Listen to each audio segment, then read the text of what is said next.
네, 욥기 14번째 시간이고요. 제목은 동정을 품은 친구. 동정을 품은 친구라는 제목입니다. 욥기 6장 11절에서 20절까지 말씀 보겠습니다. 욥기 6장 11절에서 20절까지 같이 읽을게요. 내가 무슨 기력이 있기에 기다리겠느냐? 내 마지막이 어떠하겠기에 그저 참겠느냐? 나의 기력이 어찌 돌의 기력이겠느냐?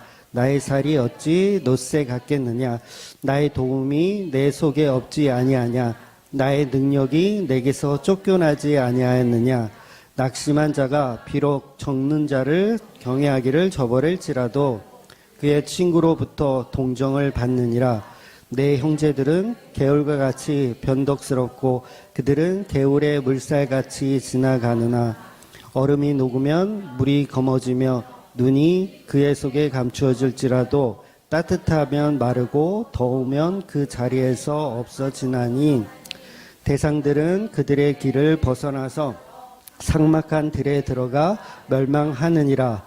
대마의 떼들이 그것을 바라보고 스바의 행인들도 그것을 사모하다가 거기 와서는 바라던 곳을 부러워하고 낙심하느니라.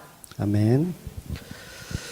네, 우리 인간에게는 욕구라는 게 있죠. 욕구가 없으면 살 수가 없어요. 즉 갓난아기가 태어났는데 식욕이 없다고 생각해 보세요. 갓난아기가 태어났는데 식욕이 없어서 엄마가 젖을 물려도 아기가 식욕이 없다고 그 젖을 거부한다고 생각해 보세요. 그 아기는 아마 금방이라도 굶어서 죽을 겁니다. 또 우리에게 성욕이 없다면 아마 지금처럼 이 지구상에 수많은 우리 인간 자손들이 지금 몇 억이죠? 뭐 한 수십억 되죠? 그 인간들이 번성하지도 않았을 거예요. 그리고 여러분 물질에 욕심이 없다면 여러분 가족을 부양하지 못합니다. 물질에 욕심이 없으면 가족을 부양하지 못하고 무능한 부모가 돼요.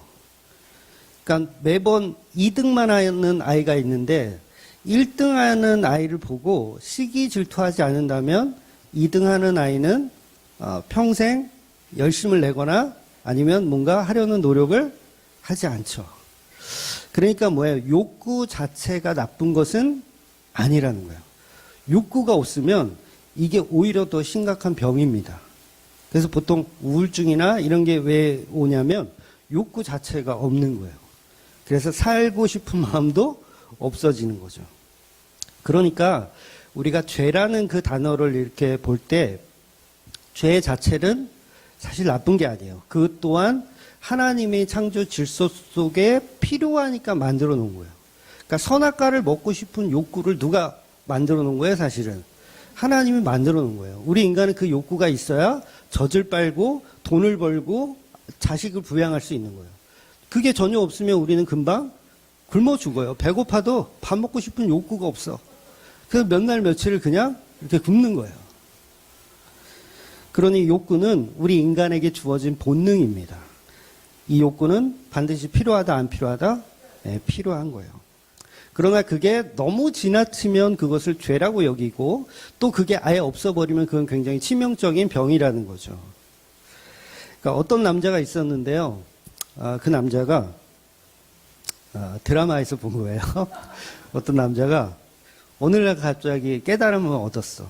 그리고 나는 모든 욕심도 버리고 이렇게 살아야겠다라고 생각하고 세속과 단절하여서 살겠다. 그래서 산으로 들어갑니다. 어디로 들어갔겠어요? 사찰로 들어갔어요. 그리고 머리를 깎고 중이 되었어요. 그러니까 자기는 뭐예요? 욕구를 다 버리고 그렇게 살겠다. 근데 문제는 이 남자가 애인도 있어요. 가족도 있고. 그러면 애인과 가족에게는 뭐예요? 치명적인 죄를 짓는 거예요. 근데 본인은 그걸 모르고 있죠. 즉 욕구가 너무 많은 것도 안 되지만 성경은 분명히 욕구가 많은 건 일만 악의 뿌리다. 뭐 돈에 욕심을 내거나 뭔가 욕심내면 일만 악의 뿌리다. 그러나 욕구 전혀 없는 것 또한 정상은 아니라는 거예요. 그러니까 우리는요 적당히 욕심을 낼 줄도 알아야 되고요. 적당히 욕심도 낼 줄 알아야 되고 적당히 포기할 줄도 알아야 되는 거예요. 그러니까 그 수준에 맞게 사는 게 어렵죠. 그 삶을 요구하는 거예요. 성경은 적당히 살아라. 즉 욕심은 필요한 거예요. 필요한 거. 욕구는 필요한 겁니다. 먹고 싶은 욕심, 살고 싶은 욕심, 이런 게 없으면 오히려 정신과 치료를 받아야 하는 거죠. 그러니까 죄라는 것은 그 자체로 문제가 있다 없다? 없는 거예요. 죄 역시도 하나님의 그 창조 질서 속에 포함되어져 있는 거죠. 그러니까 지난주에 제가 교리상 굉장히 수위가 높은 이야기를 했어요. 죄를 하나님이 만드셨다라는 이야기를 했어요. 그러니까 이 말을 앞뒤 문맥을 다 끊고 이렇게 그것만 딱 이혜원 목사가 그러는데 죄는 하나님이 만들었대라고 이야기해버리면 저는 굉장히 곤란한 이야기인 거예요. 그러나 제가 말씀드린 하나님이 만든 그 죄는 욕구에 관한 이야기를 한 거예요. 욕구. 그러니까 지금 설명드린 대로 죄라는 본질 자체가 나쁜 것이 아니라 죄를 드러내게 하고 그것을 세상에 퍼뜨린 우리가 잘못된 거지 죄의 그냥 본질, 그러니까 선악과가 있는 그 자체가 문제가 되는 것은 아니라는 거예요. 그래서 죄를 알아야 의가 뭔지 알게 되는 겁니다. 그래서 여러분 천국에는 어둠이 없다라는 얘기 들어보셨어요? 천국에는 어둠이 없대요. 이게 계시록 21장에 나오는 말씀인데 거기에는 밤이 없음이라 이렇게 표현하고 있어요. 물론 이건 비유적으로 하는 말씀이겠죠. 밤이 없습니다. 그러면 천국에는 뭐가 없다라는 의미예요? 죄가 없다라는 얘기예요. 천국엔 죄가 없다. 어둠이 없고 악이 없다. 그렇다면 죄와 어둠과 악을 우리는 어디에서 경험해야 돼요? 이 세상에서. 야, 이제는 척척 잘 맞네요. 이 세상에서 경험하는 거예요.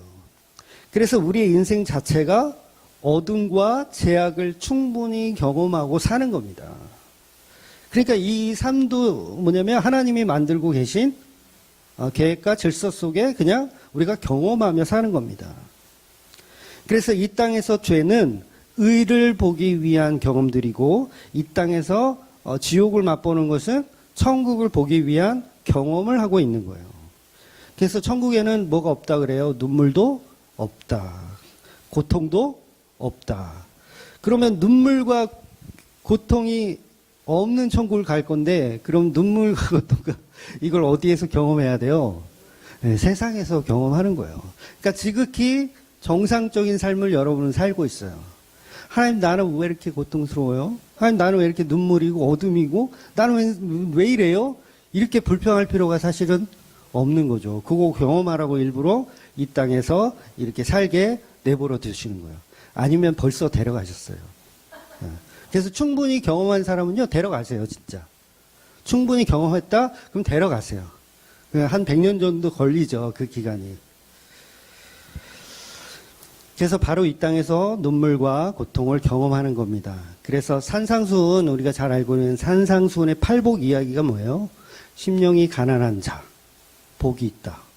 심령이 가난한 게 뭐예요? 어둠을 경험하는 거잖아요. 애통하는 자, 뭐예요? 고통을 경험하는 자예요. 의에 줄이고 목마른 자, 다 고통을 경험하는 거. 다 어둠이고 다 나쁜 거예요. 의를 위하여 박해를 받는 자. 좋은 거는 하나도 없어. 팔복인데. 팔복인데 좋은 게 하나도 없다고요. 그럼 뭐예요? 예수님이 이상한 소리 하는 게 아니라 이 땅에서 충분히 지옥을 경험하며 사는 여러분이 천국을 소망하는 것이다. 라고 누가 설명해줘요? 예수님이 설명해주고 계신 거예요. 그래서 뭐라고 하십니까? 천국이 너희 것입니다. 위로가 너희 것이고 그 다음에 은혜가 다 너희 것이다 라고 설명하는 거예요. 그러니까 이 땅에서 저와 여러분은 어둠과 고통을 충분히 경험하세요. 네, 괜찮습니다. 충분히 경험하세요. 그러니까 교회 다니면 이렇게 싫다고 얘기하는 사람 있잖아요. 싫어요. 나는 축복만 받고 싶고 만사 형통만 되고 싶고 이렇게 얘기하는 사람들은 다 거짓 선지자들이에요. 교회 다니면 이제 만사 형통되고 아무런 고통도 이제 없다. 이거는 거짓 선지자들. 진짜 선지자는 뭐냐면 그 고통을 경험하라. 그러니까 어쩌면 그 고통을 즐기는 거예요. 왜냐하면 그와 반대된 것을 우리가 맛볼 그 소망, 그 나라를 소망하면서. 여러분, 이 하나님의 창조의 질서가 너무 놀랍지 않습니까? 네? 낮은 자가 높아지고 높은 자가 낮아지는. 다 거꾸로. 이 세상은 다 거꾸로예요. 여러분, 거울을 보면 오른손과 왼손이 바뀌는 거 아세요? 그게 왜 거꾸로 된 세상을 보는 거예요. 그러니까 하나님의 진리는 다 거꾸로 되어 있어요. 그러니까 이 세상에서 말하는 것들은 다 거꾸로 해석하면 돼요. 되게 쉽죠? 그러니까 거짓 선지자들이 이야기하는 그런 논리들을 다 거꾸로 생각하면 돼요. 그래서 죄 또한 하나님의 복입니다. 자, 어렵나요? 죄 또한 하나님의 복이에요. 그러니까 죄가 깊은 곳에 은혜가 넘친다. 누가 한 말이에요? 사도 바울이 한 말이잖아요. 죄가 깊은 곳에 은혜가 넘친다. 이 말은 그 죄를 예비하시고 플랜하신 그 하나님의 위대함을 이야기하는 거예요. 그러니까 거꾸로 봐라 이거죠. 세상의 논리와 다르다. 거꾸로 해석해야 된다. 그래서 하나님이 그 창조 질서를 어둠 가운데 빛을 보게 만드신 거죠. 그래서 죄라는 본질을 창조하신 분은 하나님이 맞습니다. 마귀는 스스로 창조될 수가 없어요. 마귀가 여러분 스스로 창조되었나요? 그분도 스스로 계신 자인가요? 아니죠. 마귀는 하나님이 창조한 천사예요. 마귀도 하나님이 창조한 천사. 그리고 선악과도 마찬가지죠. 하나님이 창조한 선악과예요. 마귀가 뭐 어떤 그 통일교나 이런 데 가면 마귀가 선악과를 만들었다. 막 이렇게 해석할 줄 모르니까 그냥 막 다 무조건 마귀야, 그건. 그래서 선악과를 마귀가 만들었다. 근데 아니에요. 선악과는 하나님이 만드셨습니다. 그래서 하나님이 죄와 마귀는 서로 만나지 마라. 이렇게 얘기한 거예요. 쉽게 얘기해서 마귀를 만나지 마라. 마귀를 만나지 마라. 그런데 인간은 마귀를 만나고 마귀와 같은 마음을 품고 선악과까지 이렇게 따먹게 되는 거죠. 그래서 선악과를 먹으면 죄니까 하나님 먹지 말라고 한 거예요. 그러니까 죄가 이미 있는데 이 죄를 어떻게 하지 마라? 먹지 마라라고 얘기한 것뿐이라는 거죠. 그런데 우리는 마귀와 친구가 되고 마귀와 생각을 나누면서 그걸 덥석 먹더라는 거죠. 그래서 이 땅에서 악마가 된 우리는 그 죄에 대해서 충분히 경험하며 살아가는 겁니다. 그런데 자기가 선악과 먹은 죄인이라는 사실을 부인하고 교회에 앉아서 복이나 달라고 하면 그는 영원히 죄값을 치르게 될 것이라는 거예요. 굉장히 특이하죠. 교회에 앉아서 복을 달라고 하는데 그 복을 달라고 하는 사람한테는 영원한 지옥을 맛보게 하시고 교회에 앉아서 고통을 경험하고 있는 성도들에게는 영원한 천국을 경험하게 하실 거라는 거예요. 그러니까 너무 거꾸로 되어 있어요. 그래서 죄라는 것은 그 자체가 문제가 아니라 문제는 그 죄를 드러내게 한 우리 인간들이 문제라는 거죠. 그것을 나의 죄로 여길 때 우리는 천국을 공부하고 있는 겁니다.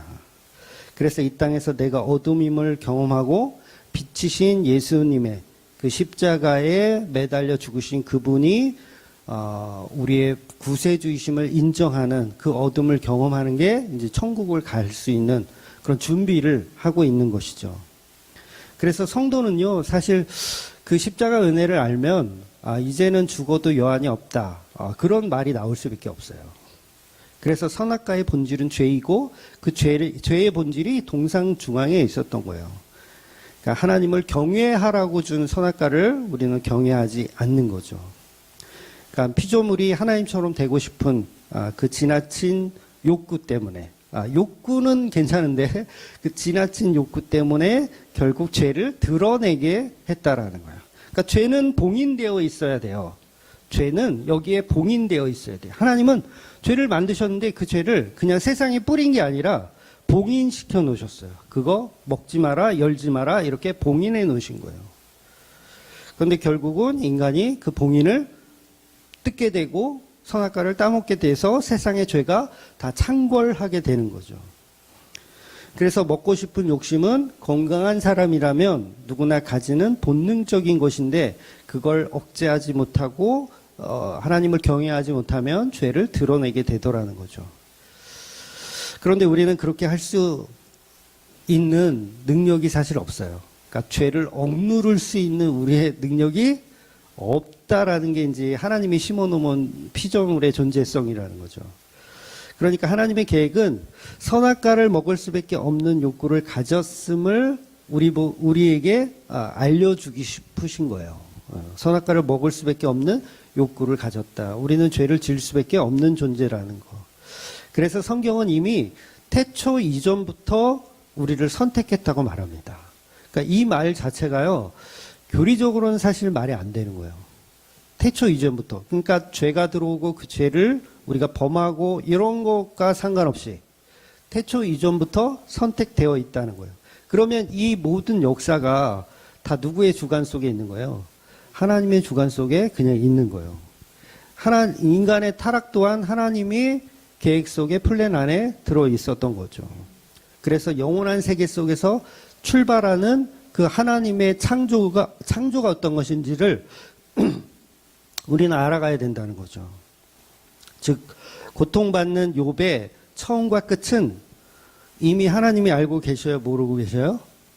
알고 계셔요. 욥이 지금 고통받잖아요. 이 처음과 끝을 하나님은 틀림없이 알고 계시고 그 일을 차근차근 진행하고 계신 거예요. 그러니까 이 사실을 누가 모르고 있냐면 욥이 모르고 있고 욥의 친구들도 모르고 있어요. 여러분의 인생이 어떻게 살아가고 어떻게 죽게 되는지를 누가 알고 계시다? 하나님 알고 계셔요. 근데 누구만 몰라요? 나 자신과 우리들만 몰라요. 왜 하나님은 나를 고통스럽게 하시고 고통을 끊이지 않게 하시죠? 하나님의 플랜 안에 있더라는 거죠. 저도 사실은 작년까지만 해도 되게 화평했어요. 별 집안의 문제도 없었고 굉장히 화평했어요. 그런데 늘 설교할 때는 제가 뭐라고 했냐면 곧 온다. 지금 화평하지만 반드시 고난은 곧 온다. 아니나 다를까 곧 오더라고요. 먼저 아버지부터 대장암으로 이렇게 투병하시고 그 다음에 우리 광고 때도 얘기했지만 새아기가 이제 26살이거든요. 99년생. 그런데 급성 백혈병. 이게 하루아침에 날벼락이에요. 그러니까 하늘이 무너지죠. 이렇듯 이 땅에서는요, 고통이 끊이질 않는 게 맞는 거예요. 그게 맞습니다. 그러니까 우리 집만 특이한 게 아니라 여러분의 가정에도 이게 저주를 하게 되네. 여러분의 가정에도 누구나 이런 일들이 일어납니다.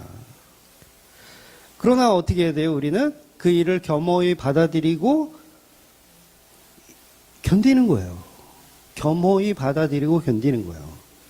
그러니까 이게 무슨 죄를 지었기 때문에 막 이렇게 비하할 필요도 없고 그냥 어둠을 경험하게 하시는 하나님의 은혜구나라고 견디면 되는 거예요.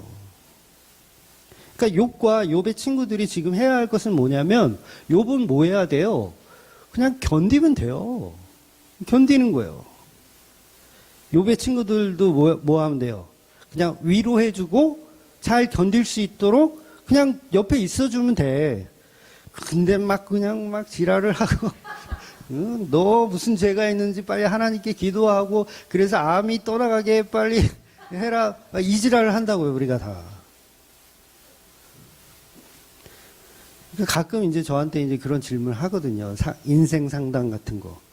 목사님, 저는 어떻게 살아야 하나요? 그런 질문은 저한테 하지 마세요. 내가 신이야? 내가 어떻게 알아? 그럼 제가 할 수 있는 말은 그냥 사세요. 잘 견디면서 그냥 사세요.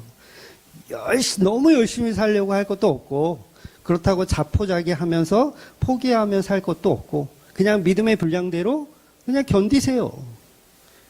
여러분의 주어진 환경에 비해서 여러분이 견디지 못할 일은 없어요. 다 견뎌요. 그러니까 복음을 아는 만큼 사실은 견디기가 쉬워요. 복음을 아는 만큼 견디기 힘들어. 근데 내가 너무 힘들다 그러면 그만큼 복음이 별로 없다고 생각하면 돼요.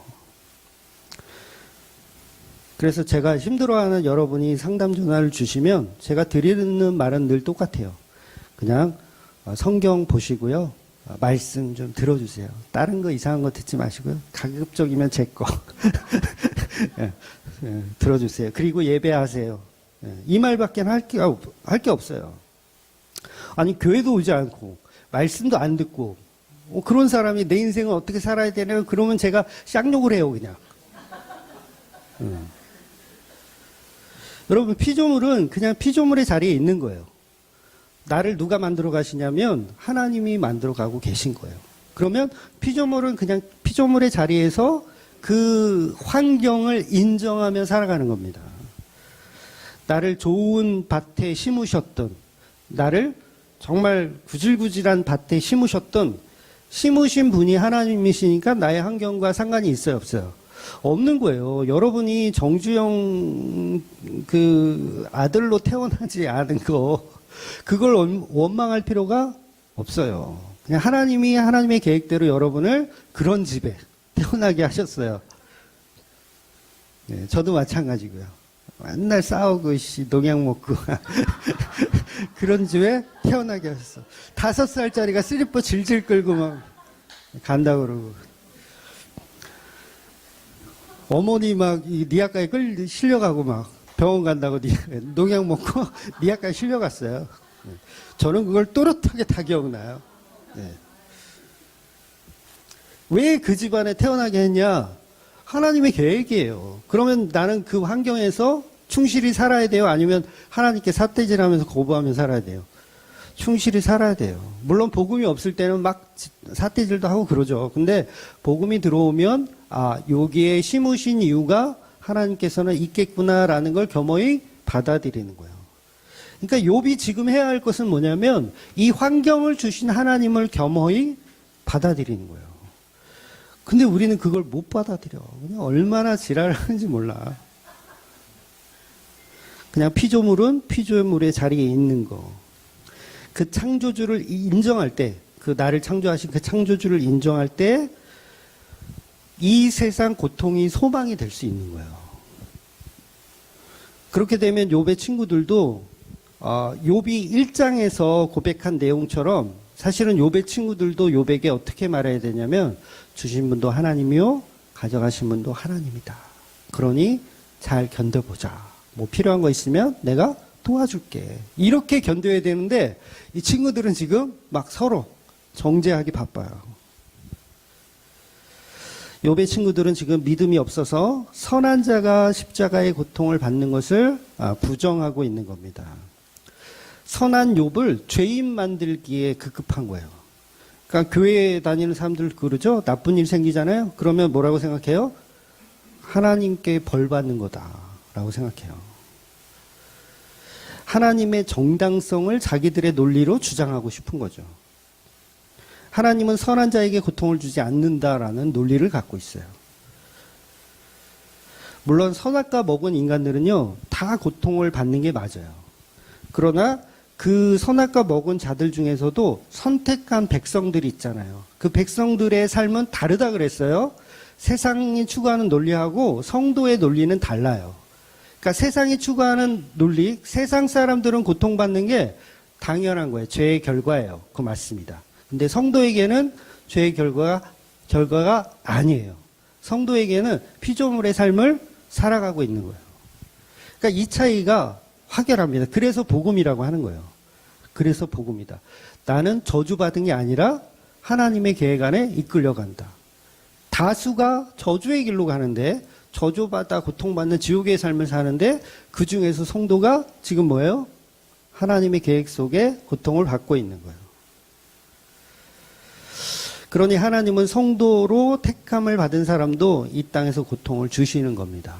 똑같이 고통 주세요. 세상 사람이나 성도나 똑같이 고통을 주십니다. 그럼에도 불구하고 성도는 나의 죄를 도말해 주시는 예수님, 그 믿음으로 우리는 피조물의 자리를 살아낼 수 있는 거예요. 그래서 지옥에 갔을 때 세상 사람들은 다 이렇게 삿대질하는 거야, 하나님께. 나를 왜 창조하시고 날 지옥에 보내느냐, 막 이렇게. 그런데 성도는 어때요? 나는 지옥 가도 마땅한 자입니다. 이런 고백이 나올 수밖에 없어요. 그 사람은 뭐예요? 고통을 충분히 겸허히 받아들이고 있는 사람. 그래서 그런 경험들을 우리 삶에 계속 주신다는 거죠. 어떤 분이 그래요. 욥기 강해를 시작해서 그런지 교회에 아픈 사람들이 자꾸 넘쳐난다. 이 집사님도 아프고, 이대용 집사님, 실명 말해도 돼요. 우리 아버지니까. 이대용 집사님, 뭐 우집사님, 김 집사님, 그리고 우리 세아기도 그렇고, 멀쩡한 분들이 지난 몇 달 동안 다 사경을 헤매고 있어요. 교회를 못 나올 정도로 아프시잖아요, 지금. 그러니까 이게 욥기 강해를 통해서 고통을 주려는 사인인가 보다라고 생각하시는 분들이 있더라고요. 근데 여러분 요거를요 조금 달리 생각해 보실 필요가 있어요. 그러니까 이런 고통이 올 줄 알고 욥기를 주셨다. 네, 좀 거꾸로죠? 네, 네. 이런 고통을 그러니까 원래 오는 건데 원래 오기로 계획되어 있는 건데 요 고통을 잘 이기도록 우리한테 욥기 강해를 주신 것이다. 네, 아멘일 줄 믿습니다. 그래서 복음을 아는 성도들은 이제는 죄인된 우리가 지옥과도 마땅하다는 걸 알기 때문에 어떤 고통과 어떤 시련이 와도 그 일을 무난히 견뎌낼 수 있는 거예요. 하나님을 비난하지 않고 하나님을 원망하지 않고 잘 견딜 수 있더라는 거죠. 즉 죄를 하나님이 만드셨다는 말에 공격하는 사람들도 있을 거예요. 죄는 하나님 만드셨다. 그런데 제가 말하는 죄는 우리의 지나친 욕구로 생겨난 죄성이지만 그 죄성도 뭐예요? 하나님의 구원의 섭리 가운데 들어있는 거. 그러니까 여러분 에덴 동산에서 아담과 하와를요 죄에 빠지게 했다가 구원하려고 플랜을 짜신 거예요. 하나님이 죄에 빠졌다가 구원하려고 플랜을 짜신 거예요. 몰라 이제 나도 막 말할래. 막 돌려서 말하기가 너무 힘들어. 공격을 하든 말든 시지. 하나님이 짠 거예요. 창조를 해놨는데, 얘네 뭐 안 먹을 줄 알았는데 먹었네. 그럼 다음 플랜 이렇게 하시는 하나님입니까? 그럼 전능하신 하나님이 아니에요. 전능하신 하나님은 처음부터 끝까지 다 계획하시고 요렇게 진행될 거야라는 플랜을 짜시고 그 계획대로 움직이시는 거예요. 그러니까 선악과를 만든 것도 그거 먹고 죄에 빠지면 내가 건져야지 생각을 갖고 계신. 그래서 태초의 십자가가 이미 계획되어 있던 거예요. 그러니까 태초의 십자가가 계획됐다는 얘기는 이미 타락과 유기에 대해서 이미 계획이 섰다라는 얘기죠. 그래서 고통을 하나님이 창조하셨다라는 말을 듣고 공격하는 사람들이 있지만 그들이 사실은 바로 엘리바스와 엘리후와 빌닷과 이런 친구들이거든요. 고통을 하나님이 창조하셨어? 야, 웃기지 마. 욥한테 그래요. 욥은 뭘 주장하는 거냐면 난 죄가 없는데 하나님이 이 고통을 창조하신 것 같아. 나를 경험케 하시는 것 같아. 그랬더니 친구들이 막 뭐라고 하는 거죠. 하나님은 고통을 주시는 하나님이 아니야. 하나님이 타락하게 만들고 그 다음에 다시 꺼내주시고 그런 하나님이 아니야 라고 주장하는 거예요. 근데 욥은 이건 다 하나님의 계획이다. 나 잘 몰라 사실. 내가 한 거 아니야 이러는 거죠. 내가 한 거 아니야 이거예요. 욥은 고통과 이런 것들을 내가 한 게 아니야.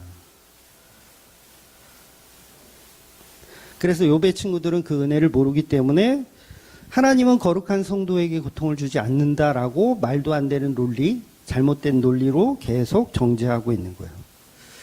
그런데 욥의 주장은 나는 성도이지만 내가 죄를 범한 것이 아니다 라고 주장하는 겁니다. 그렇다면 죄와 그에 따른 고통, 하나님은 그에게 그냥 허락을 하신 거예요. 욥에게 죄를 허락하신 거. 그리고 고통을 허락하신 거. 마치 죄가 있는 사람처럼 고통을 허락하신 거.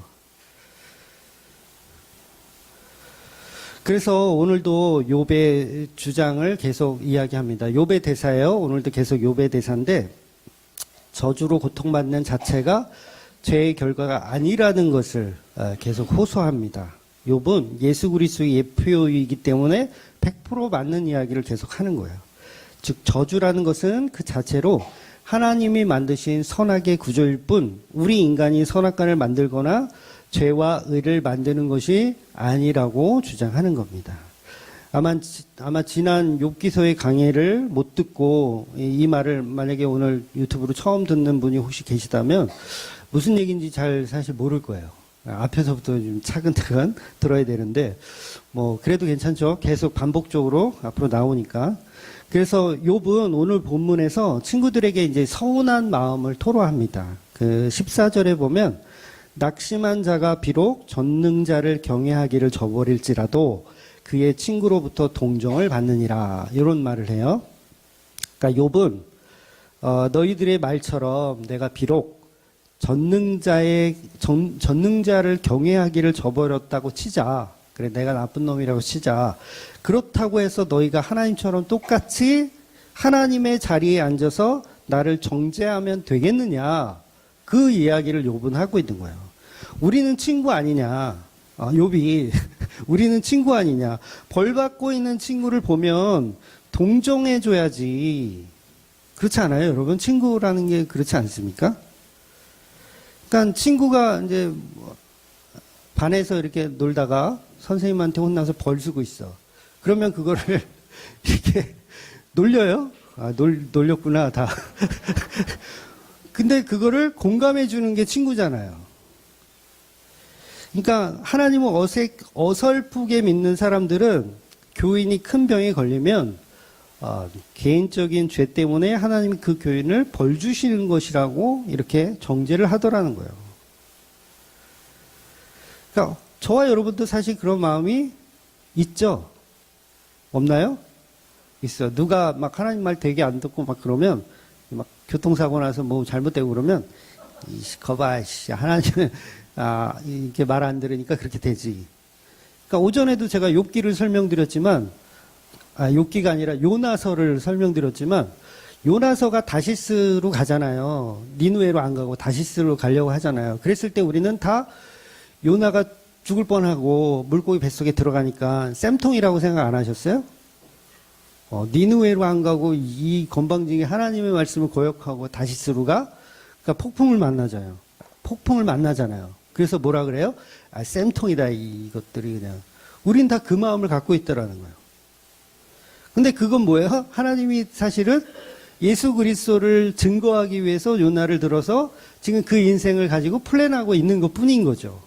그러니까 우리는 요나를 정죄할 수가 없는 건데 우리는 성경 보면서 요나를 정죄하고 우리 주위에서 뭐 안 좋은 일이 닥친 사람을 보면 이 정죄하기에 끊임이 없다라는 거예요. 교인을 떠나서도 지옥 가는 사람들에게 긍휼한 마음이 없어요. 우리가 그렇더라는 거예요. 그러니까 쌤통이라고 생각을 하죠. 그러니까 본문에서 욥의 친구들은요, 욥을 보면서 야, 이 쌤통이다 이러고 있는 거예요. 처음엔 막 일주일 동안 울어주고 막 그러는데 지금은 이렇게 대화가 안 되니까 뭐예요? 야, 이 쌤통이다 이러는 거예요. 그러니까 욥이 야, 너네들 나 친구 맞아? 내 친구 맞아? 어떻게 그렇게 이야기할 수가 있어? 쌤통이라니? 그러니까 이게 지금 싸움이 계속되는 거야. 그래서 목사들도 그러거든요. 교인들하고 막 트러블이 있잖아요. 그러면 목사가 사실은 제가 목사지만 스트레스 받는 일이 참 많을 것 같아요. 저는 없어요. 오해하지 마세요. 시즌일 땐 있었어. 아주 친머리가 다 났어, 내가. 근데 지금은 없어요. 그만큼 스트레스를 많이 받아요. 그러면 목사들이 한다는 얘기 뭐냐면 강대상에 이제 꿇어 앉아서 새벽에 그 새끼 좀 죽여달라고. 하나님 그 새끼 좀 어떻게 내 눈에서 좀 치워달라고. 진짜 목사들은 그런 기도를 해요. 그리고 그렇게 하라고 가르쳐. 신학교에서도. 왜 그렇게 하는지 아세요? 대놓고 못하니까. 그러니까 교인이 정말 나쁜 놈이야. 대놓고 말하면 어떻게 해요? 교인 떠나겠죠? 그러니까 어떻게 알아? 강대성에서 하나님한테 그냥 풀어라. 그럼 하나님이 알아서 죽이든지 살리든지 알아서 하신다. 이 말이에요, 막걸리예요? 그거 아닌 거예요. 그게 지금 욥의 친구들인 거예요. 그게 욥의 친구들인 거예요. 우리 인간은 습성상 죄인이 대가를 치르는 것을요, 통쾌하게 여겨요. 이게 인간의 습성이에요. 죄인이 죄값을 받는 거. 설교하는 저 역시 마찬가지입니다.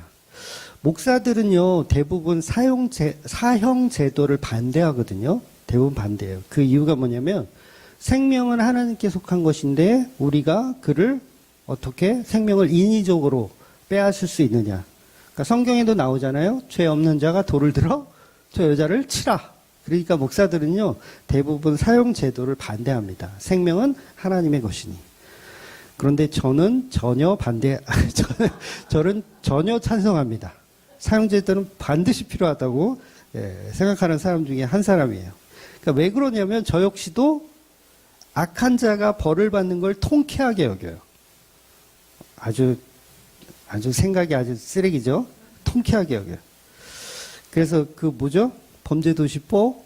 그걸 꼭 볼 거예요.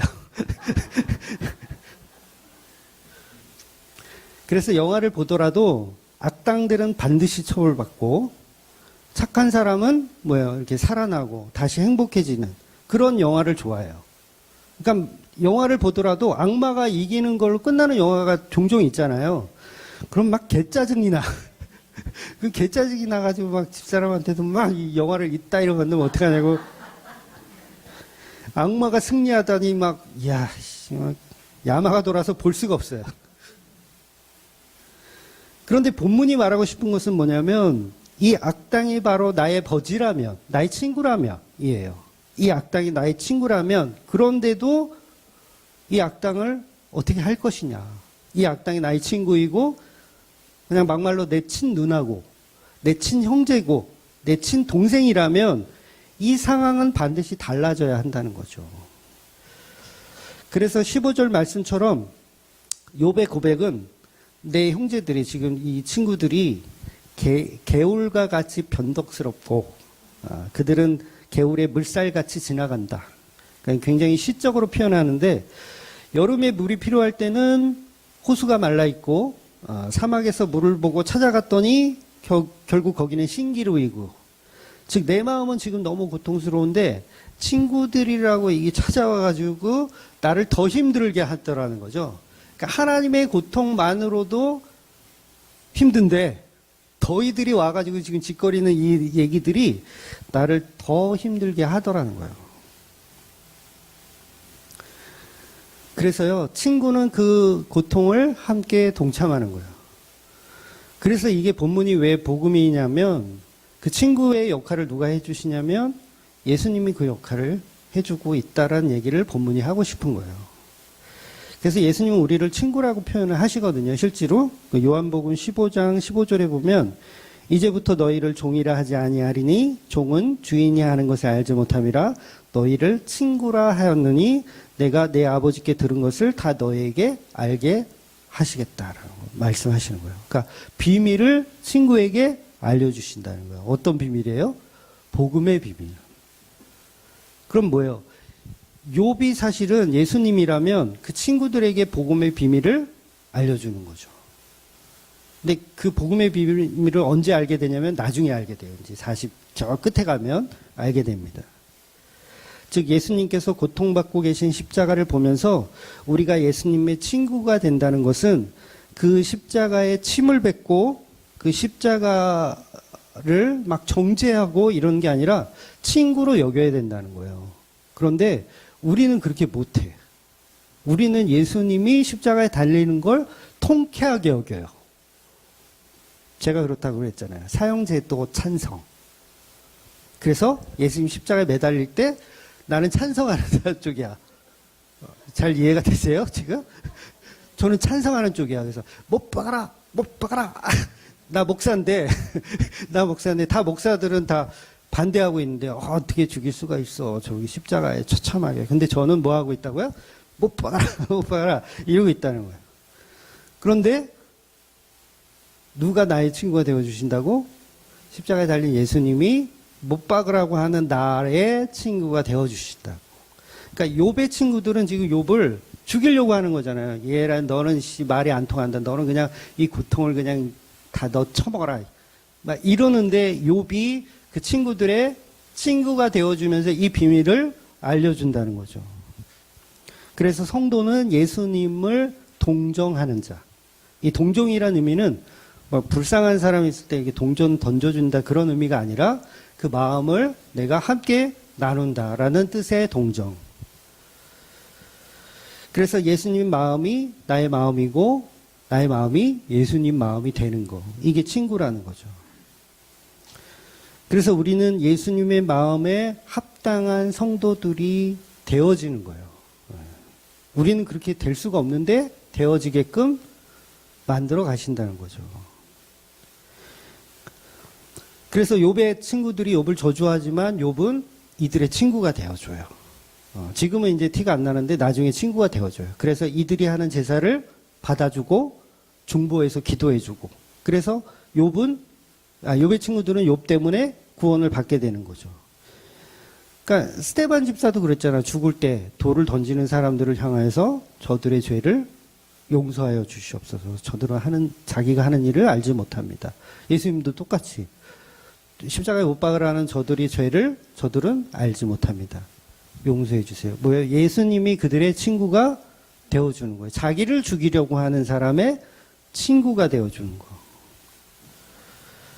그러니까 결국 본문이 말하고 싶은 것은 욥을 죽이려고 하는 그 친구들의 친구가 되어주는 게 욥이 친구가 되어준다는 거죠. 욥의 친구들은 친구가 되어주기를 싫어하는데 욥은 그들을 향해 친구가 되어주는 거. 그래서 저와 여러분은 예수님이 걸어가신 그 길을 이제 경험하면서 걸어가는 거예요. 그러니까 스데반처럼 죽으면서 저들의 죄를 용서하기, 그 예수님이 하셨던 그 길을 우리는 걸어가는 거죠. 그래서 성도는 곧 동정입니다. 동정. 예수님과 같은 마음을 품는 거. 그래서 복음은 우리가 하는 게 아니에요. 우리는 그냥 못 박아라, 이런 걸 좋아해요. 카리스마 있지 않습니까? 예수님 못 박아라. 남들은 다 아니라고 할 때 나는 못 박아라 이렇게 할 수 있는 카리스마. 그런데 그게 예수를 십자가에 못 박는 건데 예수님이 나의 친구가 되어 주신다는 거죠. 그래서 진짜 복음은 이미 예수님이 저와 여러분이 여러분의 그 죄를 다 감당하신, 죄값을 십자가에서 다 치르신. 그래서 우리는 끝까지 우리의 죄를 드러낼 수밖에 없어요. 십자가에 못 박아라 이렇게. 그래서 여러분 구레네 사람 시몬이 예수님 십자가 지고 갈 때 함께 대신 지고 가잖아요. 여러분 이게 예수님의 사랑이나 능력이 부족해서 우리 인간이 그 십자가를 도와준다는 그렇게 해석하시면 안 돼요. 이거 어떤 해석으로 하셔야 되냐면 구레네 사람 시몬 자체가 예수님의 예표로 보셔야 돼요. 우리는 그 십자가 질 수 없다라는 걸 그 예표를 속에서 드러내는 겁니다. 결국 십자가는 예수님이 혼자 지고 가시는 거예요. 그래서 베드로의 부정 사건에서도 우리가 봤지만 요한복음 강해를 이제 해서 다 보았지만 베드로는요 예수님께 회개하거나 아니면 그 잘못했음을 인정한 게 사실은 아니에요. 그러니까 예수님 물어보거든요. 내가 나를 사랑하느냐? 물어봤을 때 우리 개역개정 성경은 오케이로 다 해석을 해놨어요. 할 수 있어요로 해석을 해놨어요. 근데 원문하고 이렇게 비교해서 보면 베드로는 오케이 한 게 아니에요. 못합니다. 나는 당신을 사랑하지 못합니다. 그 얘기를 한 거예요. 그럼에도 불구하고 예수님이 끌어가시겠다는 거죠. 내 양을 치라, 내 양을 먹이라. 할 수 있다고 해서가 아니라 못합니다 했는데 내 양을 먹이라, 내 양을 치라라고 한 거예요. 근데 베드로가 뭐는 할 수 있다 그랬어요? 우정, 필레오, 친구, 의리로서는 할 수 있다라고 거기까지만 도달한 거예요. 그러니까 사실 동정을 품겠다라는 표현을 한 거죠. 동정을 품겠다. 그러니 예수님이 그거면 충분해. 그거면 충분해. 어차피 너희는 나를 아가페할 수가 없어. 너희는 그냥 의리로 나를 따라오는 거야. 그런데 그 사랑은 내가 하겠다는 거죠. 그래서 우리는 십자가의 죄성을 회개하고 나면 예수님과 같은 마음을 품게 될 수밖에 없어요. 그때부터 우리는 성도로서 이제 시선 자체가 달라지는 거죠. 그래서 저와 여러분의 모습이 달라지고 저와 여러분의 소망하는 방향성이 달라지게 되는 겁니다. 그게 바로 이제 욥 속에 비춰준 그 친구들의 모습, 이게 변화되는 모습을 보게 되는 거죠. 그래서 욥의 친구들은 본문에서는 욥을 동정하지 않아요. 지금은 아직 안 합니다. 그런데 점점 그 생각이 바뀌어질 거예요. 그러니까 욥이 마지막 순간에 이제 하나님이 나타나서 이들을 다 심판하려고 했을 때 결국은 욥이 그들을 중재하며 그들을 구원하는 게 바로 욥기 전체가 이야기하고 싶은 겁니다. 그래서 저와 여러분의 인생 참 욥과 같은 인생이에요. 그리고 엘리바스와 같은 인생이고요. 이게 이게 구분할 필요는 없어요. 다 그 인생을 우리가 살고 있어요. 그런데 예수님의 플랜은 요것들을 이렇게 협력하여서 선을 이루시는 거예요. 그러니까 이 삶이요, 우리가 걸어갈 수 있을 만한 삶은 사실 아니에요. 우리가 아까 찬양에도 했지만 세상은 항상 말하네 그 길이 아니라고. 이게 음을 몰라서 죄송합니다. 곱디고 온 길이 있는데 왜 그렇게 힘들게 사냐고. 찬양을 했는데 잘 못 느끼셨죠? 단순한 선택조차 내게 버겁기만 한 곳. 여기가 그래요. 단순한 선택조차 내게 버겁기만 한 곳. 그래도 나는 주만 따라가리. 그러니까 우리가 욥과 같은 고통 가운데 우리 인생이 지금 놓여져 있는 게 맞아요. 근데 그걸 이끌어 가십니다. 그러니까 엘리바스처럼 죄를 정죄하며 똥을 싸는 삶도 있었고요. 그렇죠? 있었죠. 그리고 욥처럼 난 무슨 죄가 있어서 난 이렇게 고통받아요 라는 그 시점도 분명히 여러분에게 있었을 것이고 앞으로도 있을 것입니다. 그러나 그게 하나님의 솜씨 참 아름다워라 주님의 세계는 저 솔로몬의 옷보다 더 고운 백합 주 찬송하듯이 저 주저기는 새소리 내 아버지의 지으신 솜씨. 이게 무슨 얘기를 하고 싶은 거예요? 내 인생이 욥과 같이 들어도 그게 누구의 솜씨다? 하나님의 솜씨다. 그래서 그 세계가 하나님의 세계고 그게 십자가의 길이라는 겁니다. 그 은혜가 저와 여러분에게 늘 충만하시기를 주의 이름으로 축원드리겠습니다. 아멘. 기도하겠습니다.